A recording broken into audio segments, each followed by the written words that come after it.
Welcome, ladies and gentlemen, to the Ask ServiceMonster show, where you've got questions about your service business, and we've got your answers.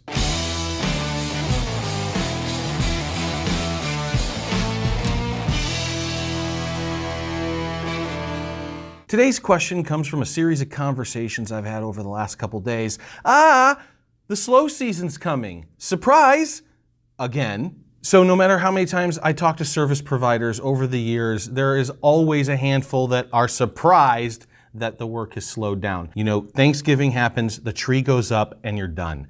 You don't see another residential job until spring hits. So what do you do during that period of time? If you're already now panicking about it, it's too late. So I'm gonna give you some tips of what you can do during this slow season to prepare you for next year. But no amount of scrambling is gonna suddenly make jobs appear and kind of level out your income over these next 3 months. Continuing to be transactional is killing you guys. Like, you should have already had systems set up in place to make sure that this was going to be smoothed out. But I know that most of you don't, and now you're trying to figure out what to do. Maybe some of you have squirreled away some cash so you can go take a vacation or just catch the jobs that are coming in. But as the slow season hits for single owner operators, this is the right time to start looking at systems in your business, looking at education, and looking at changes you can make to smooth this stuff out. Now, I hear what you're saying. Like, I have to do the work too.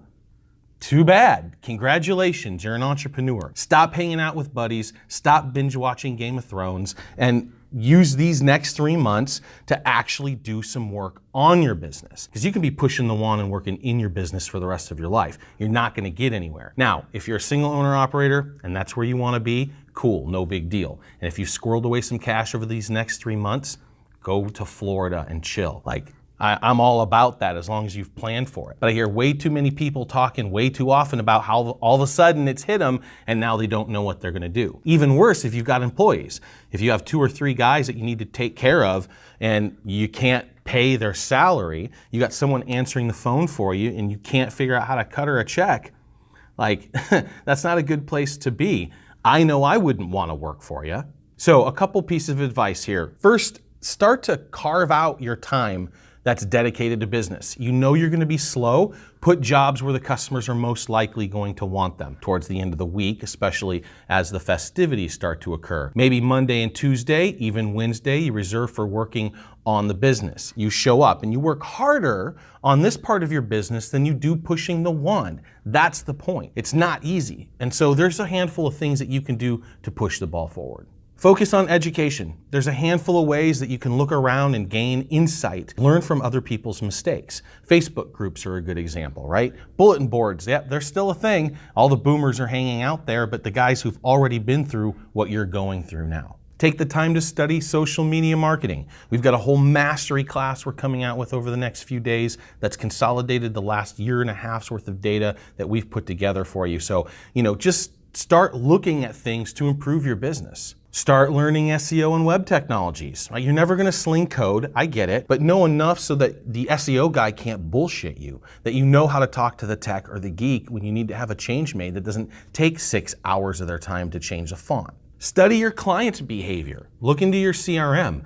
Look at your top 10% of their clients. Where do they work, worship, or play? Where are they hanging out? What behaviors are they doing? Start to analyze your community. How can you get inside their head so you can attract their attention? And of course, the go-to for everybody is additional products and services. But if you don't already have those in place, you're not gonna suddenly put a plow in the front of your car or start hanging Christmas lights. You've already had to know ahead of time where you were going and maybe already have packages together, pricing, equipment, and materials. So of course, systems, right? I'm gonna preach this all day long. A good use of your time is building systems. Yes, you're 1 person today, but if you wanna be 10-person company, start acting like it. You wanna be 20 people? Start acting like it. Put together SOPs on the work that you're doing so you can hand that off to a tech down the road and protect your brand integrity. Build SOPs for your agents who are answering the phone so they know how to do things and get things logged into the system so that everything flows smoothly. Study your KPIs, your key performance indicators, looking at your costs of goods sold, your average invoice, your repeat rate,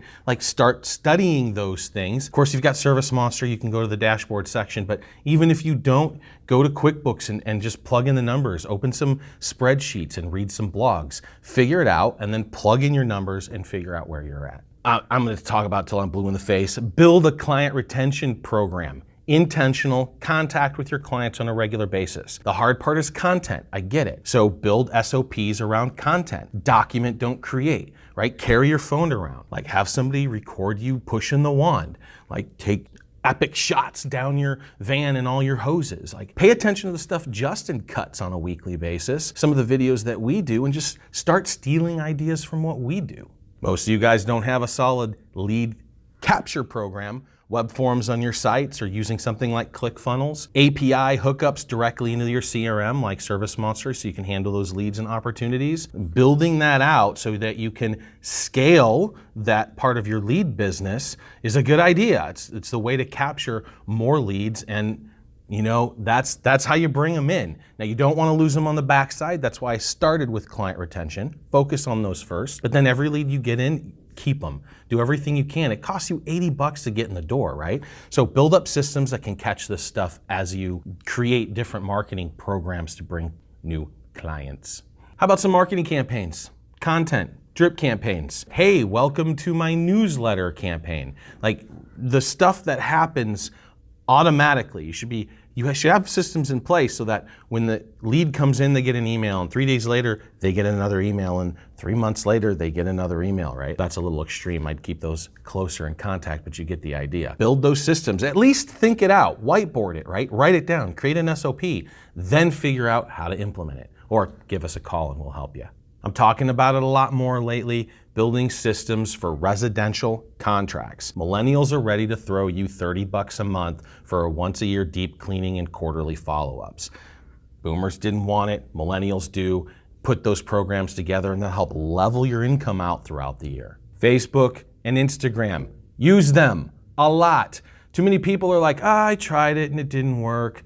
And do you log in ever? Do you play around with hashtags? Are you seeing what trends are happening? You know, Twitter's a lot different game than Instagram, and now Twitter flipped everything on its head with 280 characters. Like, I could talk forever. It feels like I'm going on and on and on and on. Things change all the time. If you're not using these platforms and engaging with people on a regular basis, you have no idea how to be a ninja. At what psychological tricks and games are people catching on to, and ones that actually work. Authenticity is the name of the game, right? They smell inauthentic behavior and they're gone, but there's a lot more to it than that. And there's subtleties about how you can deliver regular content and ideas that you might have to create value for individuals. And you won't know any of that until you're in the game. Okay, and don't take this 3-month time to be a slacker. If you're worried and you're complaining and you're freaking out about the slow season and you don't know what you want to do and you're not achieving your growth goals, then don't use these 3 months as an excuse to put up a gone fishing sign. It's going to be hard. You're mentally not going to be in a good place here because the jobs are going to be dwindling. You're going to watch your bank account dry up, especially if you haven't prepped for it. But put your ass in the office every day, make the best use of your time, and move your company forward. Again, it's about baby steps. It's about the long game. Use this as an opportunity. All right, guys, wrapping up, focusing here. I want you guys to use this year's lessons for next year's wins. Be intentional about the time you set aside to help move your business forward, and develop a series of goals and just knock that shit out one by one. Until next time, guys, subscribe to our YouTube channel, go check out the demo, give us a call.